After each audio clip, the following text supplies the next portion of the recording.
A'udzubillahi minasyaitonirrajim. Bismillahirrahmanirrahim. Assalamualaikum warahmatullahi wabarakatuh. Alhamdulillahirabbil alamin. Alhamdulillahilladzi bi ni'matihi tatimmus shalihat. Alhamdulillahilladzi hadana li hadza wa ma kunna linahtadiya laula an hadanallah. Asyhadu an la ilaha illallah wa asyhadu anna Muhammadar Rasulullah. Allahumma shalli ala sayidina Muhammad wa ala ali sayidina Muhammad. Rabbi shrah li sadri wa yassir li amri wa hlul 'uqdatam min lisani yafqahu qawli. Amma ba'd. Alhamdulillahirabbil alamin.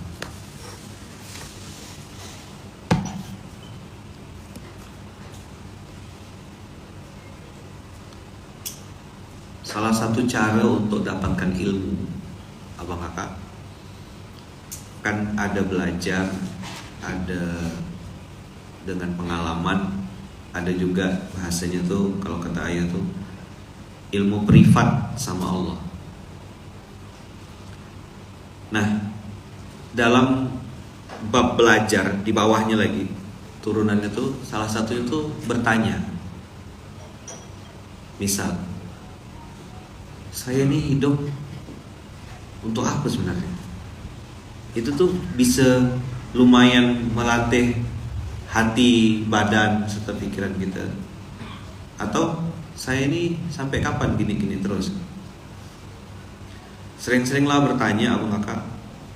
Sebagaimana Allah juga bertanya sama kita di ayat 28. Ini saya suka ya ini. Masih nyambung dengan yang kemarin. Orang yang wafat itu jangan dikira dia meninggal mati terus selesai gitu. Bal ahya'un 'inda rabbihim yurzaqun. Jadi kita sekarang lagi, saya minta tadi malam rapat sampai jam berapa Ustaz? Setengah 12 ya? 11 lewat ya. Kita rapat dengan para asatid di ruang mu'allim untuk mengangkat mengangkat narasi baru untuk umat ini supaya mereka juga tahu bahwasanya siksa kubur itu benar. Siksa kubur itu benar, tapi nikmat kubur juga benar. Apa yang benar? Siksa kubur itu benar-benar ada. Tapi jangan lupa nikmat kubur juga ada. Wala tahsabanna alladziina qutilu fi sabilillahi amwatan bal ahya'un 'inda rabbihim yurzaqun. Di Al-Baqarah ayat 28, karena kita ini masih di juz 1.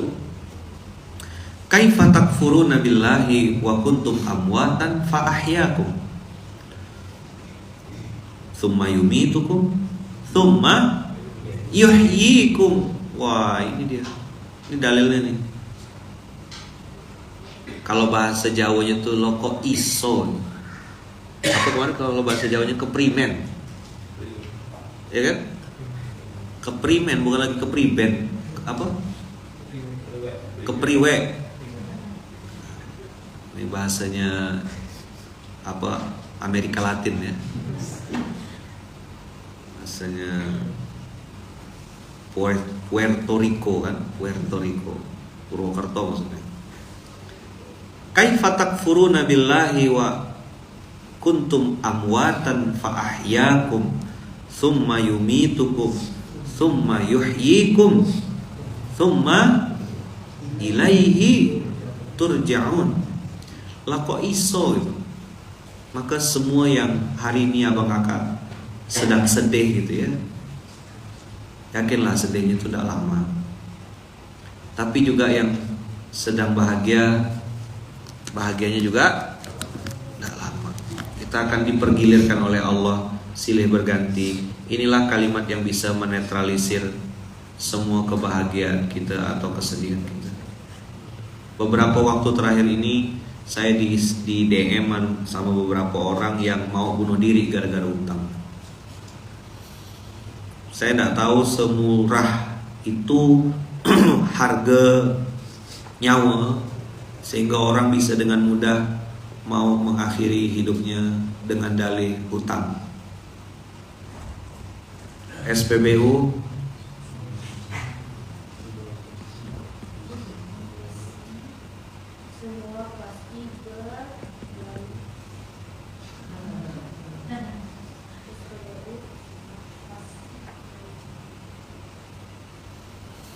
lewat semua.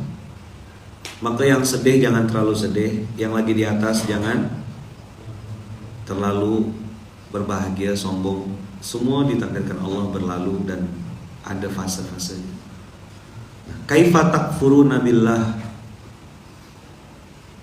Kaifa takfuruna billah? Setiap hari Abang Kakak kita harus cari juga alasan untuk apa kita hidup, kenapa kita masih dikasih Allah kesempatan untuk hidup. Dan ingat kemarin yang saya bilang, lima zulumatu jama' wa nur mufrad fi kitabillahi ta'ala yukhrijuhum minaz zulumat. Az-zulumat itu jama' ilan nur. Nur cuma mufrad atau kalimatnya single. Fa ajaba hadza min ijazil Quran li anna tariqal haq wahid wa turuqul batil katsirah. Dan jalan menuju kebenaran itu pun engkau akan jalani sendirian. Orang dakwah ikhlas karena Allah, tidak ngeluh dengan kondisi apapun, sedikit sekali jumlahnya. Berdakwah untuk Allah karena Allah, la nuridu minkum jazaan wala syukuran, sedikit sekali. Makin kanan, makin hak dia, makin sedikit. Makin kayak barang antik gitu, peminatnya sedikit. Bahkan ada orang yang di tengah-tengah zaman yang kayak gini nih, mereka bertanya gitu, antum nih ngasih-ngasih tidak ada kepentingan apa-apa ke? Tidak ada. Masa sih? Iya, tidak ada. Jadi dia bingung gitu. Ini hak, kebenaran disampaikan dengan cara yang benar, ya kan? Oleh orang yang benar. Kok jadi kayak barang aneh gitu? Karena mungkin dia sering melihat dunia ini, ya kan, diisi oleh orang-orang yang banyak kepentingannya, banyak keinginannya, pasti ada maunya. Ini kalau ngasih pasti ada udang di balik bakwannya nih. Jadi ketika orang itu bilang la nuridu minkum jazaan wala syukuran, kami tidak minta terima kasih dari kita, tidak minta terima kasih, tidak minta puji-puji, cuma minta doa aja. Itu dianggap aneh. Hah? Masa sih? Tidak ada lagi? Tidak ada. Betul-betul tidak ada, tidak ada. Maka thariqul haq itu wahid. Saya ingat kalimat Kiai Hasan, beliau mengatakan kebenaran itu minoritas. Apa? Siap-siaplah di jalan yang sepi, tidak banyak. Jadi abang kakak yang hari ini ngerasa hidupnya sedang susah, ada banyak orang yang hari ini takdirkan Allah jauh lebih susah. Entah kenapa trennya tuh orang punya masalah lalu bunuh diri. Saya tidak bisa melarang itu, ya kan? Bisa cuma mengingatkan, hanya sampai di level itu aja. Maka tadi malam saya ingatkan lagi kepada para asatid, para muallim. Allah mengingatkan kita dengan statement keras gitu, fadzakir bil Quran. Kalau mau mengingatkan orang, gunakanlah ayat Quran. Karena ini powerful betul. Dan saya sering statement kan, kalau di SMK ini bukan kata saya. Apa? Ini bukan kata saya. Ini firman Allah. Mau ikut oke, tidak mau ikut tidak apa-apa. Antum-antum yang berdakwah-dakwah di level-level mualaf, ya kan, orang-orang yang baru masuk Islam, sampaikan sama mereka bahwasanya kalau mau lihat Islam, lihatlah kitab suci. Jangan lihat orangnya.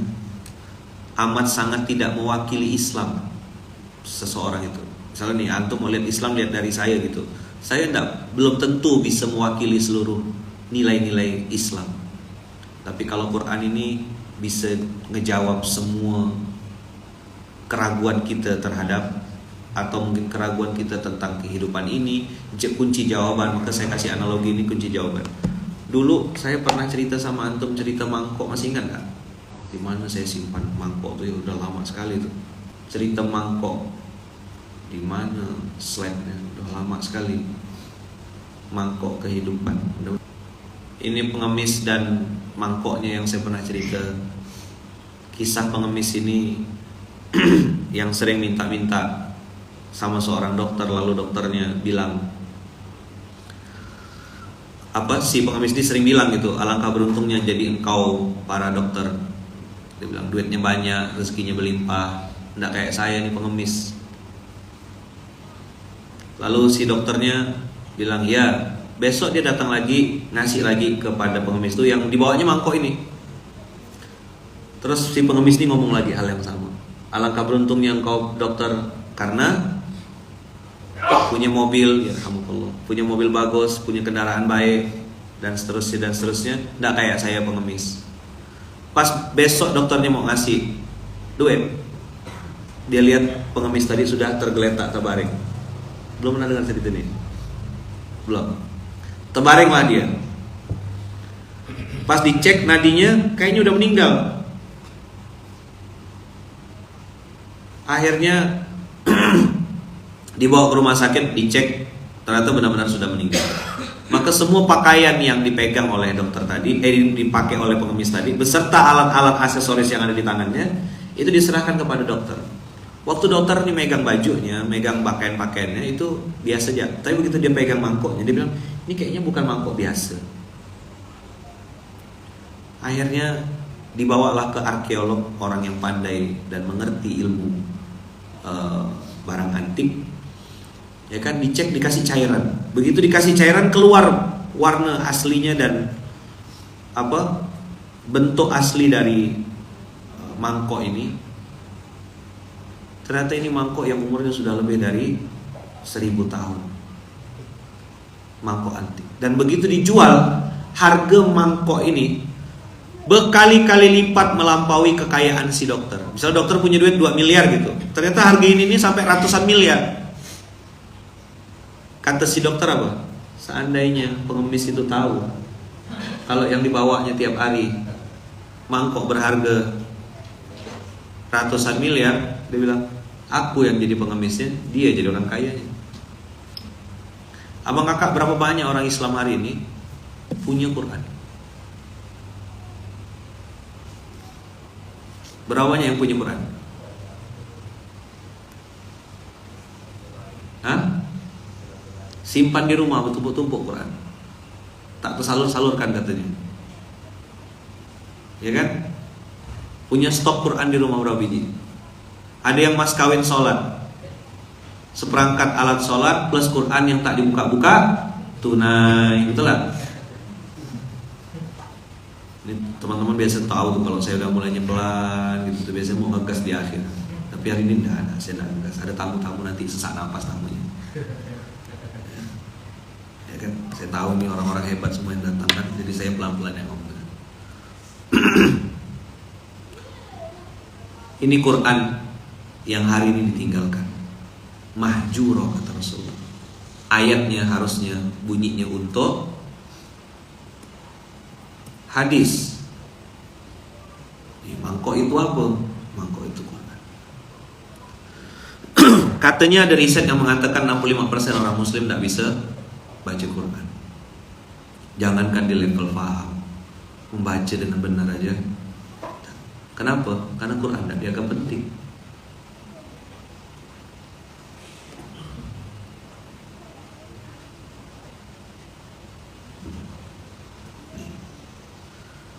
Ini dulu slide saya zaman-zaman masih 2013, 2014, masih pada PowerPoint. Canva belum ada, belum lahir Canva. Ini masih bikin sendiri slide-nya, tulis-tulis. Jadi waktu itu sederhana aja saya. Kita hidup di dunia perlu iman. Maka semua yang Allah, malaikat, Rasul, hari kiamat, qadar dan qadar itu sesuatu yang gaib. Ya kan, bisa kita buka dan kita bisa dapat bocorannya dari Al-Qur'an. Nah, inilah yang terjadi hari ini ya kakak. Yang di depan buta, yang di belakangnya buta. Yang dijadikan sebagai public figure dan orang yang katanya uswa atau keteladanan, sama-sama buta. Nggak ngerti juga dia apa hidup ini, nak kemana hidup ini, mau kemana. Jadi kita meniru atau mengikuti orang yang sedang bingung. Maka di istilah OKB, orang kaya bingung, orang baik bingung, orang berilmu bingung. Bayangkan, dia bisa bingung dengan gelar profesor doktornya. Iya kan? Yang saya cerita tadi malam, profesor doktor lulusan luar negeri, dia sendiri bingung dengan keilmuannya, maksa belajar dari pagi sampai asar. Saya dikuncikan pintu, tak boleh balik.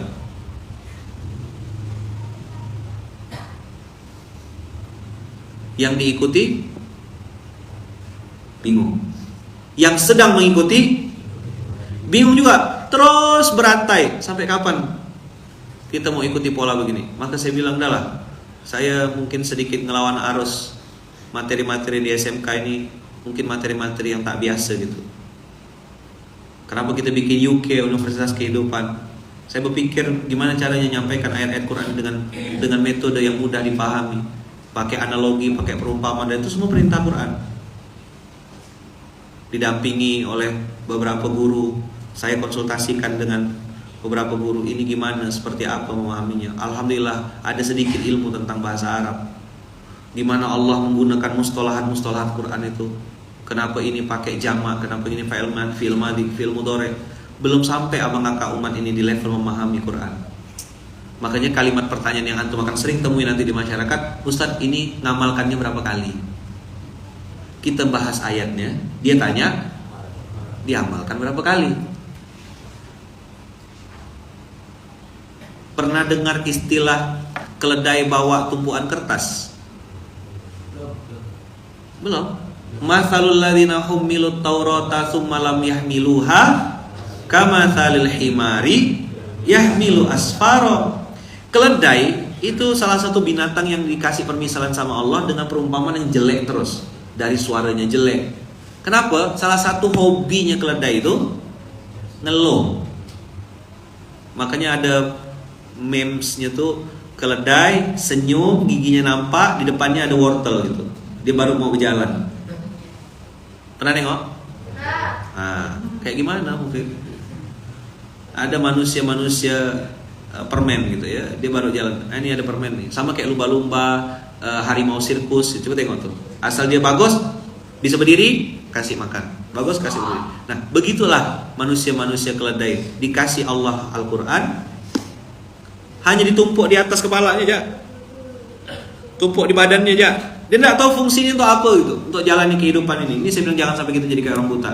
Nah, ini analogi yang saya sering sampaikan untuk menyampaikan. Ini udah mulai dosis agak ke tengah. Kalau kemarin tuh dosis ringan sekali, ini udah agak ke tengah. Orang-orang sudah mulai berkumpul dengan jumlah yang sedikit. Saya kasih kayak gini analoginya. Ada Fatih mengerjakan soal apa kemarin, Pak Dokter? Matematika S3 apa namanya? Aljabar abstrak. Fatih ngerjakan aljabar abstrak S3. Bisa enggak? Orang akan bilang enggak mungkin. Terus tiba-tiba, ya kan, Mufid lewat. Bang Fayat, semangat ya Bang Fayat, gitu. Mana Mufid tadi itu? Oh, ada. Bang Fayat, semangat Bang Fayat. Semangat.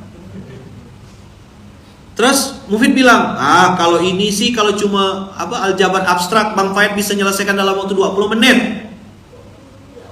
Dalam waktu 20 menit. Apalah statement antum-antum semua ini yang dengar kalimat Mufid itu? Fayat SD kelas 6 ngerjakan soal aljabar abstrak untuk S3 doktor. Yang ngomong Mufid, budak kecil. Pasti antum akan bilang Mufid sama Fayatnya sama-sama tidak benar. Udah sampai sini bisa pahami? Terus Mufid bilang gini, Om tenang Om, karena yang bikin soal aljabar abstrak itu bapak saya, kata Mufid. Ayah saya yang bikin soal. Maka saya bawakan untuk Bang Fayat kunci jawabannya. Bang Fayat nomor 1 A, nomor 2 C, nomor 3 B, nomor 4 A, nomor 5 B, nomor... Kira-kira selesai tak 20 menit? Selesai tak?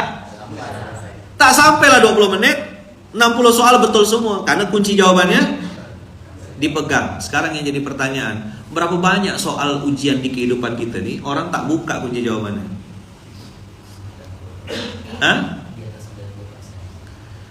Baca dengan benar dia tak bisa, apalagi bisa dipahami kira-kira. Flow cara nyampaikannya antum bisa belajar. Bagaimana orang supaya suka sama Quran, supaya cinta sama Quran. Buka nih ketemu kunci jawaban. Oh iya, saya tadi pas lagi duduk-duduk buka-buka Quran tuh ketengok ayat yang tentang supaya uang tidak beredar hanya di kalangan orang kaya saja. Ingat divisi wakaf. Saya kirim ke grup wakaf kan. Kaila yakuna dulatun bainal agniya minkum. Harus ada baitul mal. Ini memperkuat kenapa harus ada baitul mal, kenapa harus ada baitul wakaf. Kenapa? Ini contoh ya, contoh kasus di Quran. Surat 59 ayat 7. Ma afa Allahu ala rasulih min ahlil qura falillahi walil rasuli walil qurba wal yatama wal masakin wa ibnis sabil. Kenapa harta itu didistribusikan dan diurutkan sama Allah berdasarkan skala prioritasnya? Untuk Allah, untuk Rasul, kerabat Rasul, anak yatim, orang miskin, dan orang-orang yang dalam perjalanan. Harta yang diperoleh dalam perang. Berarti ini syariat khusus ya. Allah bilang, demikian itu aku buat aturannya sedetail-detail itu, kata Allah, agar harta itu tidak, ya Allah, tidak hanya beredar di antara orang-orang kaya saja di antara kamu. Apa yang diberikan Rasul kepadamu, terimalah. Apa yang dilarang Rasul bagimu, tinggalkanlah. Yang mau saya garis bawahi adalah kalimat kaila yakuna dulatan bainal agniya minkum. Abang kakak, lihat tangan saya. Ada orang yang punya duit tapi tidak tahu mau diapakan duitnya. Dah. Di sisi lain ada orang yang tak punya duit, tidak tahu mau kemana. Betul tak? Kita tengok kan ustadz-ustadz di pedalaman, pimpinan-pimpinan pondok yang memang tidak pernah keluar dari pesantrennya tuh, di pondok aja terus, sama istri-istrinya masak, dianya di situ noreng getah, kerja tukang, bikin batako dan segala macam, berharap bisa menghidupi pondok kan tidak cukup-cukup. Begitu datang beras dengan izin Allah, beli nangai mata suami istri ini. Kami berdoa lama ustadz, bertahun-tahun, ada katanya sampai 11 tahun berdoa supaya dia datang beras. Apa tugas kita abang kakak ngeliat ayat ini? Harus ada jembatan. Maka di Munzalan tagline ini kan kami hanya jembatan, mempertemukan ya. Kemarin saya cerita sama Bang Fuad, Jibril, ya kawan-kawan dari Sanur. Saya bilang kita jadi wasilah bisnis wedding, bikin konsep anti mubazir. Saya bilang uang hasil dari orang nikah itu kan pasti banyak makan, banyak makanan. Kadang-kadang ada yang tersisa. Sohibul hajat, tuan rumah yang punya hajat itu juga bingung mau dikemanakan makanan itu. Saya bilang kita jadi jembatan, geser makanannya ke pondok-pondok pesantren. Dan alhamdulillah kemarin mereka cerita sama saya, respon dari Sohibul hajat, suka Ustaz, alhamdulillah. Kaila yakuna dulatan bainal agniya minkum. Orang-orang yang pandai masak banyak, yang pandai makan banyak. Bagaimana mempertemukan orang yang punya duit dan suka masak ini? Perlu jembatan. Lalu dimakan oleh orang-orang yang soleh. Hadirlah itu Ustaz Andre dan kawan-kawan. Masih sih Jum? Udah? Alhamdulillah. Ini ayat Quran buat kita hidup jadi lebih mudah. Ada jembatan, ada slide yang tadi saya bilang membuat kita akhirnya paham, kunci jawaban kehidupan. Jadi habis ini Ustaz mau ajarin kan? Nggak boleh lari Ustaz. Kita semua hanya jembatan sama kakak, jembatan kebaikan, jembatan surga, jembatan amal soleh. Saya mau nyampaikan abang kakak, usikum wa nafsi bitaqwallah, jangan sampai kita nih jadi pengemis yang bawa-bawa mangkok ini kemana-mana, tapi kita tak tahu hidup kita tak berubah jadi baik, rezeki kita tak bertambah, kemalasan kita justru bertambah. Kita bawa-bawa nama Quran tapi kita sendiri tidak tambah baik. Kita tidak jadi ayatun min ayatillah. Quran hanya dicantumkan di dalam proposal untuk meminta dana untuk program dakwah. Sedih sekali rasanya kalau nengok. Maka kalau di internal Munzalan saya larang betul. Nah ini kadang-kadang kalimat saya kan kalau di kantor tuh kan istilah haram tuh artinya mamnu qat'an, tidak boleh sama sekali. Tapi beberapa video saya dipotong sama tukang sunat. Ya, tukang sunat suka potong-potong video saya, ya kan? Lalu dia bilang mana dalilnya haram? Definisi haram kalau di Munzalan itu tidak boleh sama sekali, saya yang melarangnya.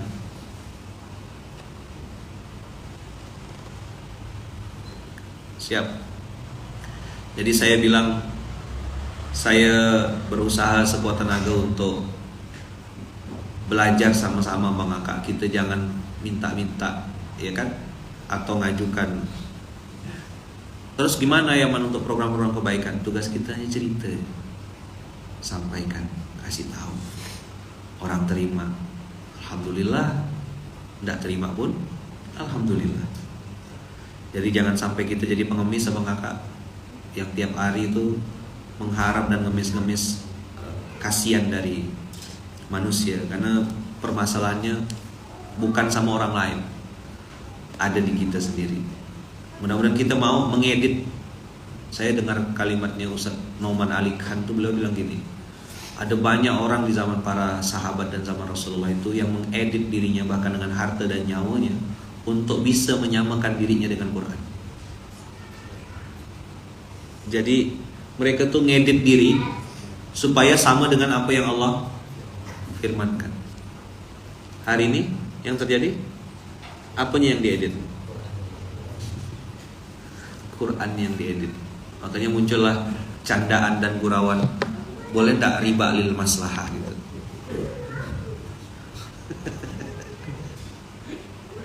Saya pinjam duit riba untuk kemaslahatan umat, boleh tak kira-kira? Nah, beliau tak praktek itu. Beliau bertanya, dan beliau sudah diselamatkan Allah dari riba lil maslahah. Nah, jangan kita potong lagi ya nanti ya. Tidak ada riba lil maslahah. Ya riba itu ya haram. Tidak ada haram kolil, itu tidak ada. Apa haram kolil? Haram sikit gitu. Nih kalimat yang saya pernah sampaikan ini nih Abang Kakak. Tidak mudah. Kau baik, aku baik. Kau jahat, aku tetap baik. Ini kan perintah Quran. Kalau nafsu saya tidak. Kau baik, aku baik. Kau jahat, pangkung pala kau, kan gitu ya. Enak tak?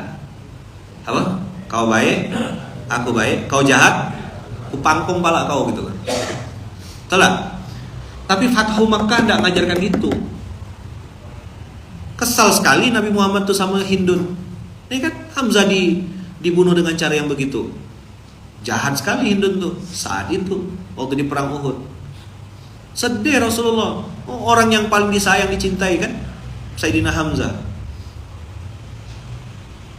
Tapi begitu Fathu Makkah, saya kalau tidak ingat cerita ini Abang Kakak, tidak mau mengeluarkan quote ini juga. Saya sedang ngedit diri saya juga untuk masalahnya Abang Kakak. Di Fathu Makkah Rasulullah tuh di atas posisinya. Itu Abu Sofyan, sekali Rasulullah bilang serbu gitu, lenyek tak? Jadi apa Abu Sofyan? Hah? Jadi apa Abu Sofyan? Kalau Rasulullah bilang waktu Fathu Makkah itu hancurkan, hah? Habis. Maksud saya Bang Kakak, kita nih yang hari ini ngaku umat Rasulullah nih, saya pakai pin hijau nih kan, beberapa pengurus pusat saya paksa wajib pakai, kita tempel di sebelah kiri, saya bilang letakkan di hati. Supaya sholawat dan Allahumma sholli ala Muhammad tuh tidak cuma di bibir. Nah, udah mulai ngangkat suara saya tadi. Nah, tadi pelan saya dah tuh. Biar Ustaz Muhajirin dia nanti ngangkat suara gitu.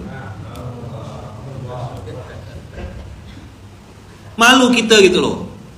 Sholawat buang sampah sembarangan. Nabi mana yang sedang kau tiru? Tabligh akbar sampah bertaburan. Orang bilangnya pengikut Muhammadnya buang sampah sembarangan. Yang jelek Nabi kita boy.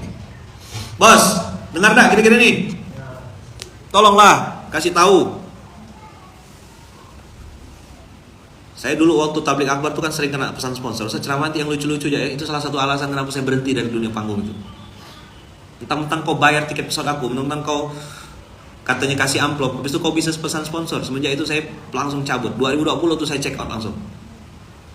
Makanya alhamdulillah banyak yang sesak napas habis itu. Saya bilang kau tak bisa beli mulut aku. Lagi tabligh akbar saya tanya sama jamaah-jamaah ribuan kan. Pernah saya di fase-fase ngisi-ngisi kayak gitu tuh. Saya bilang, "Bu, ini nasi kotak nih sama kue ini bayar tuh gratis." "Gratis Ustaz, siapa yang ngasih masjid? Pesan boleh enggak?" "Boleh." "Kita nih habis belajar Isra Mi'raj," saya bilang, "habis belajar Maulid Nabi," saya bilang. "Bisa enggak buang sampah?" Saya bilang. "Udah lama makan nih gratis. Buang sampah ke tempatnya tak bisa. Habis selesai tak bilang bertaburan masjid ini kotor," saya bilang. "Kan ada panitia Ustaz." Inilah mental-mental feodal nih, saya bilang, mental penjajah. terdiam semua pengurus masjidnya sama jamaahnya bertoleh-toleh. Habis itu jangan undang ustaz ini lagi. Saya tanya sama antum, yang saya sampaikan ini fakta atau mitos?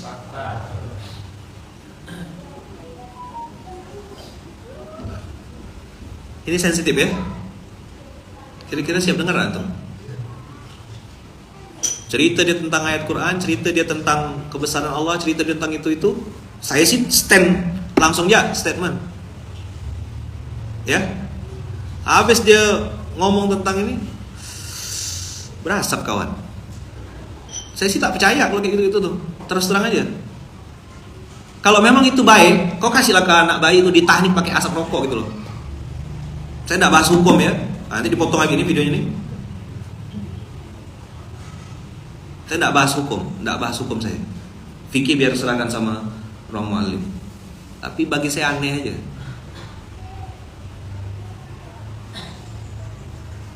Tubuh ini titipan Allah, jaga baik-baik. Mereka kan punya dalil juga kan. Oh, kalau perang dalil sama mereka tak habis-habis. Tapi saya mau ngasih tahu ya. Rasanya tidak masuk akal aja. Kalau memang itu baik, kenapa kok tak kasih ke anak bayi yang baru lahir itu? Kenapa dari pagi sahur sampai puasa sampai maghrib kau bisa tahan? Ini naik pesawat sebentar bisa tahan? Kenapa tidak diperpanjang fasenya? Dah, saya gantung sampai sini ya. Kita balik lagi ke Rasulullah. Kau baik? Kau jahat? Inspirasinya dari Fussilat 4134. Dan saya ingat betul cerita-ceritanya Abu Sofyan yang diselamatkan Allah lewat lisannya Rasulullah pada saat Fathu Makkah. Mudah-mudahan apa yang saya sampaikan ini ada manfaatnya Bang Kakak. Ada kebaikan yang bisa kita ambil. Jazakumullahu khairan. Saya izin pamit dulu. Ternyata ada pengikutnya nih. Ada beberapa titik-titik yang dibangun dari duit riba, alasannya untuk kemaslahatan umat. You are not alone. Saya statement keras, tegas sudah ya. Jangan kita edit-edit ya. Tidak ada riba lil maslahah. Oke? Ya haram yang tetap haram itu ya. Haram titik. Haram titik. Tapi ada yang pandai-pandai ngedit dibilangnya makruh katanya. Apa? Bilangnya apa? Makruh. Saya tidak mau berdebat. Kalaupun kau ngajak berdebat, saya akan bilang kau benar, saya salah, saya minta maaf. Coba ulang. Kau benar. Nah, tambah satu lagi. Ting gitu menghilang. Jadi 4 rumusnya. Apa gimana? Kalau ada orang ngajak debat, kau benar, saya salah, saya minta maaf, hilang. Gitu ya kira-kira ya Bang Kakak ya. Saya udah nahan-nahan dah nih. Dah. Mana sama ajarinnya? Ting dia. Sama ajarin. Oh, benar-benar ting kawan. Senior. Assalamualaikum. Kalau kredit kendaraan ke leasing riba bukan? Nah, gimana jawabnya tuh? Hah? Riba dikit. Itulah tadi umat ini. Tengoklah. Umat ini tadi saya bilang, nih, bawa mangkok kemana-mana, tak tahu apa yang dibawa. Distribusi Quran, yang distribusikan pun tak ngerti isi Quran. Nah, udah ada. Oke. Silakan Ustadz, tafadhol, jatahnya, jadwalnya beliau. Saya izin pamit dulu Abang Kakak ngawal pasukan saya. Jadi, gimana tadi? Kau benar, saya salah, saya minta maaf. Hilang. Itu simbol menghilang. Mohon maaf saya ada urusan. Gitulah kira-kira bahasanya. Jangan bohong. Dia bilang, saya nak gini. Enggak, bilang enggak, saya ada urusan. Bisa urusan tuh ngasih makan kucing, sholat sunnah 2 rakaat, pergi ngantar istri, ngantar anak, apa aja. Pokoknya saya ada urusan. Jazakumullah khairan Bang Kakak. Mohon maaf atas segala tutur kata yang kurang berkenan. Yang baik pasti datangnya dari Allah, yang salah datang dari saya pribadi. Semoga Allah bimbing kita, arahkan kita ala sabilil haq, di atas jalan yang benar, dan kita bisa mengikuti kebenaran itu. Dan mudah-mudahan Abang Kakak kita bisa terus bergerak, berbuat, beramal, ya kan, sesuai dengan apa yang Allah mau. Barakallahu fikum, berkah selalu. Kita tutup dengan hamdalah, alhamdulillahirabbil alamin. Subhanakallahumma wabihamdika asyhadu an la ilaha illa anta astaghfiruka wa atubu ilaik. Selanjutnya Ustaz Muhajirin, tafadhol Ustaz. Doakan saya Bang Kakak ya, doakan istri saya Bunda Uung, doakan kami sekeluarga semoga selalu dalam lindungan dan kasih sayang Allah. Terima kasih banyak. Assalamualaikum warahmatullahi wabarakatuh. Tafadhol Ustaz. Istamir. Sampai selesai Ustaz. Bingung enggak tuh Ustaz Muhajirin tuh? Ayo Ustaz, sampai selesai ya kultum, kuliah terserah antum. Anak ngantar anak dulu ntar. Halo Ustaz. Siap. Istamir. Ustaz semuanya saya izin ya. Lanjut lagi. Assalamualaikum.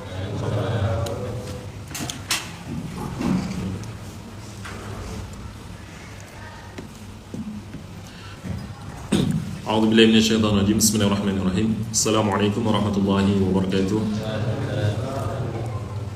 Innal hamdalillah nahmaduhu wa nasta'inuhu wa nastaghfiruh wa na'udzu billahi min shururi anfusina wa min sayyiati a'malina.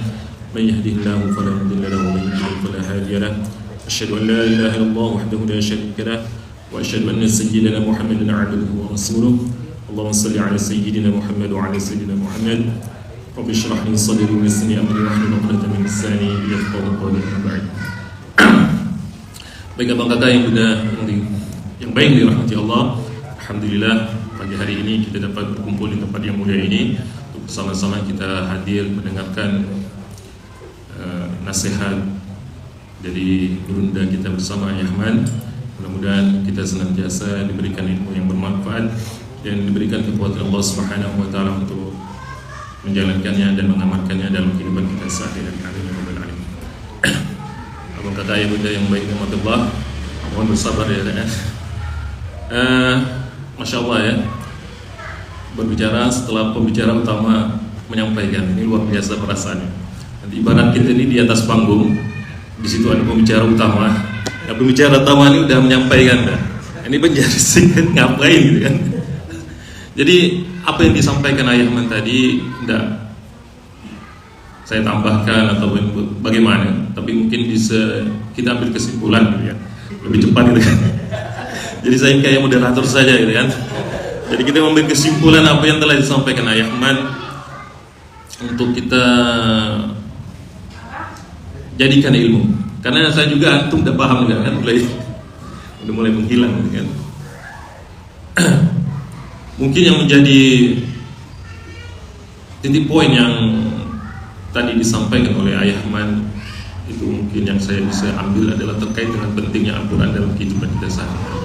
Ya, ini saya cuma mengambil kesimpulan saja ya, tidak menambahkan, tapi mengambil yang saya tangkap dari apa yang beliau sampaikan tadi adalah pentingnya Al-Quran dalam kehidupan sehari-hari.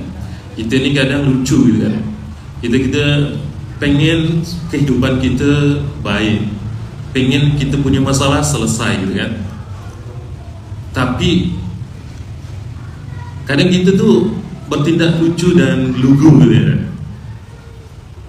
Ibarat kita diberikan kunci jawaban untuk mengerjakan soal kan. Kita ada soal ujian gitu kan.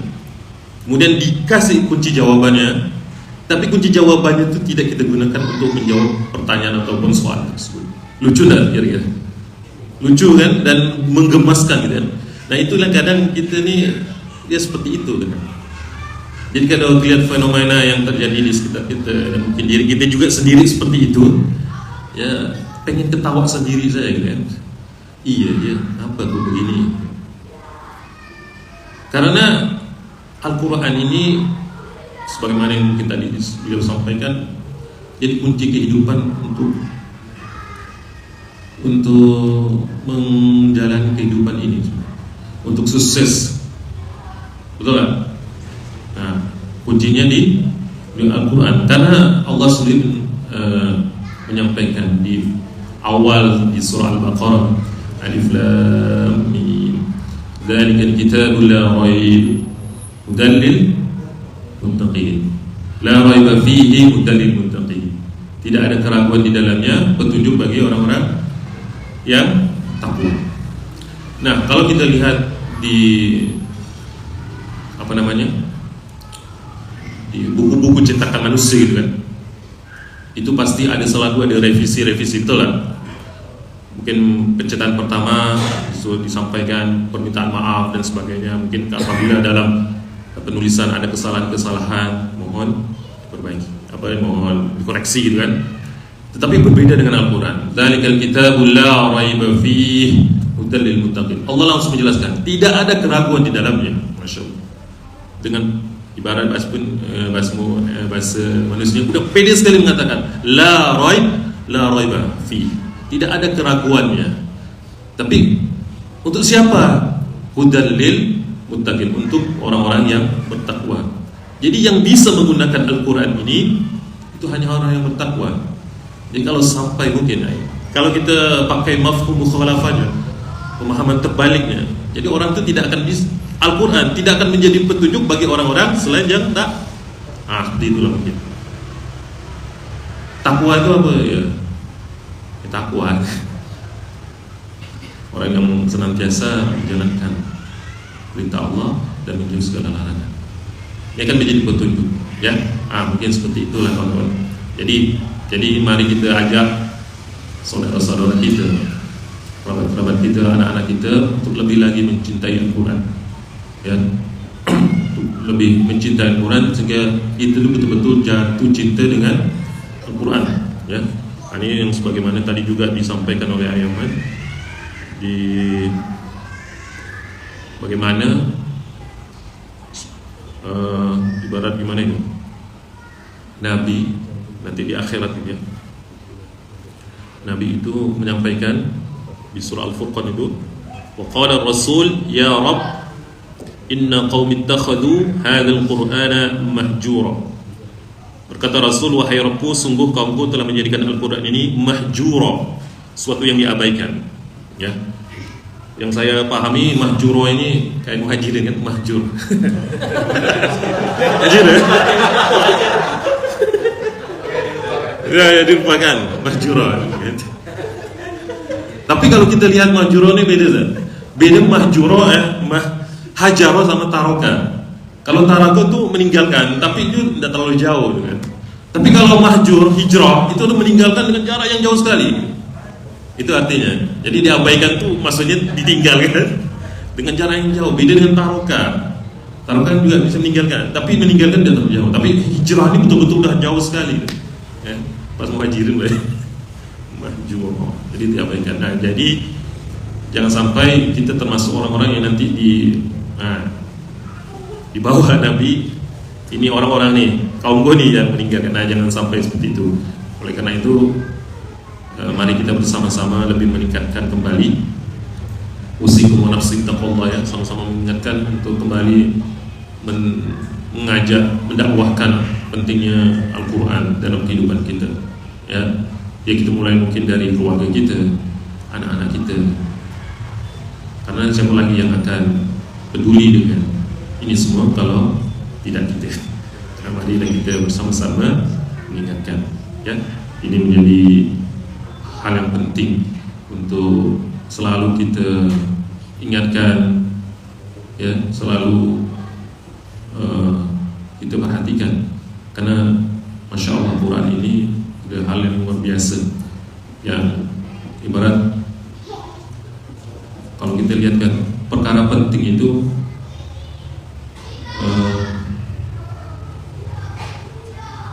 tidak mungkin dikirim dari jauh-jauh gitu.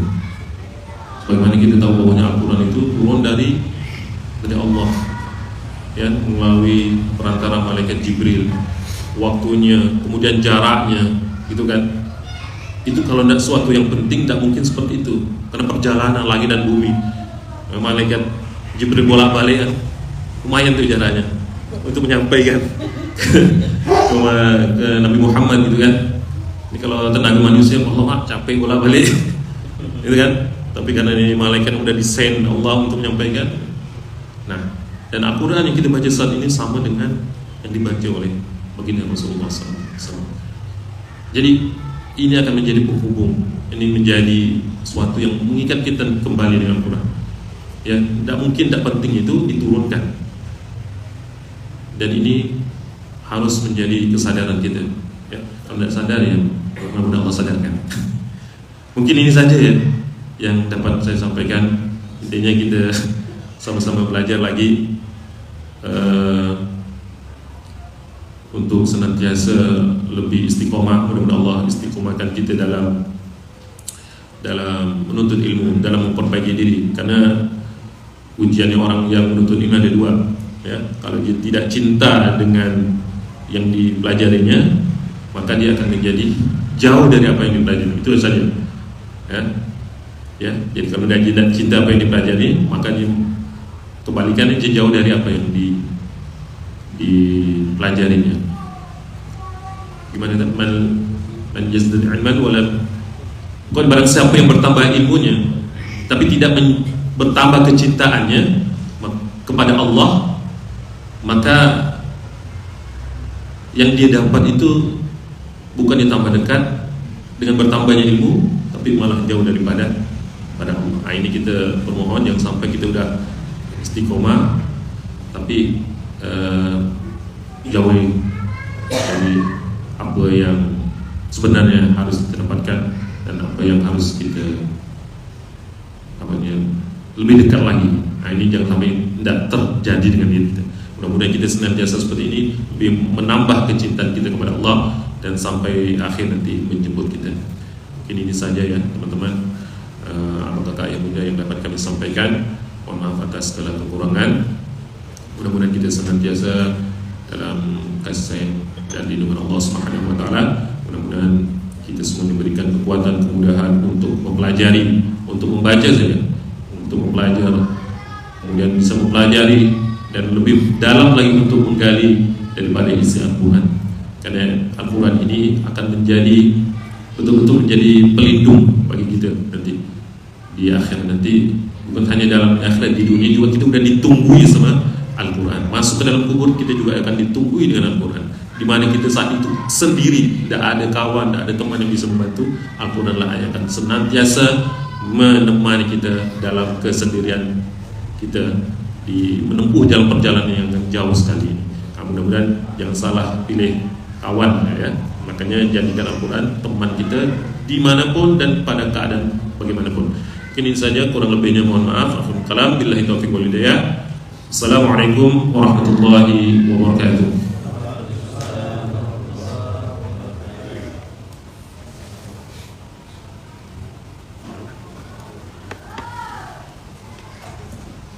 Assalamualaikum hadirin.